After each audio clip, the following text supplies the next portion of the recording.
बिस्मिल्लाहिर्रहमानिर्रहीम। अस्सलाम वालेकुम व्यूवर्स। चौधरी एतजाज़ अहसन पाकिस्तान के बड़े मशहूर सियासतदान हैं और बड़े चोटी के और नामवर वकील हैं। सुप्रीम कोर्ट बार के वो सदर भी रहे हैं और पीपल्स पार्टी से उनका ताल्लुक़ है, लेकिन इस वक्त वो तहरीक इंसाफ के बहुत करीब हैं। इमरान खान के वो साबका दोस्त भी हैं और उनके पड़ोसी भी हैं।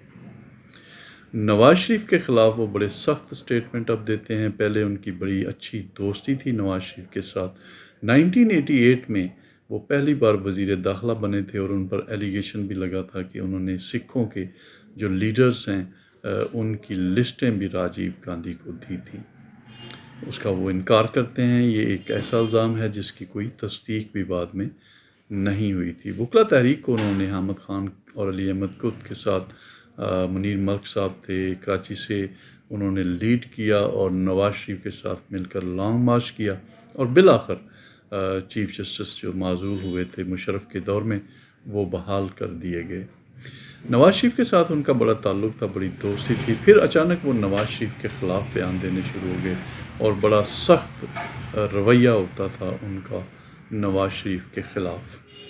समझ में नहीं आई लोगों के कि आखिर क्यों नवाज़ शरीफ कि वो इतना यकयक ख़िलाफ़ हो गए। लेकिन कहने वाले कहते हैं कि नवाज़ शरीफ ने वकला तहरीक के दौरान जब वो उनके बड़े करीब थे तो उनसे वादा किया था कि उनकी जो मिसेस हैं बुशरा एतजाज़, उनके मुकाबले में लाहौर से कोई कैंडिडेट नहीं देंगे और इस तरह वो इलेक्शन जीत जाएंगी।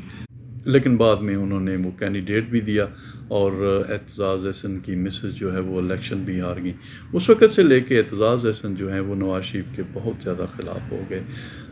उनको काफ़ी टफ़ टाइम दिया नवाज़ शरीफ को उनकी हुकूमत में भी, और इमरान खान के भी वो बड़ा करीब हो गए हैं।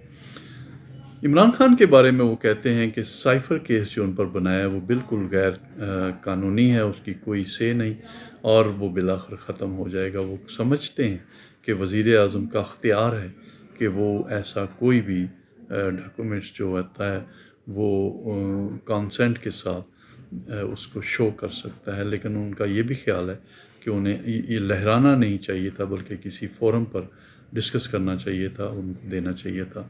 उसके साथ साथ वो कैंडिडेट्स को मशवरा भी दे रहे हैं कि वो बिल्कुल इलेक्शन में ख़र्चा ना करें, इलेक्शन नहीं होने। उनका ख्याल है कि इलेक्शन का कोई दूर दूर तक आसार नज़र नहीं आते।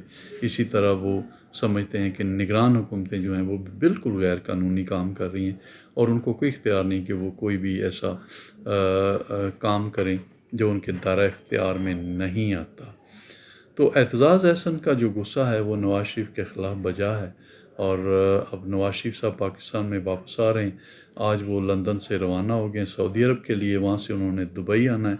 उनके लिए स्पेशल त्यारा भी बुक कर लिया गया है। तो अब पाकिस्तान में आते हैं। पाकिस्तान में जो पुराने इत्तेहादी हैं एतजाज़ अहसन, पीपल्स पार्टी, उनके साथ उनका क्या रवैया होता है या इनका उनके साथ क्या रवैया होता है, ये आने वाले इलेक्शन में ज़ाहिर होगा, जो कि अब एतजाज़ अहसन के बकौल तो होने नहीं है।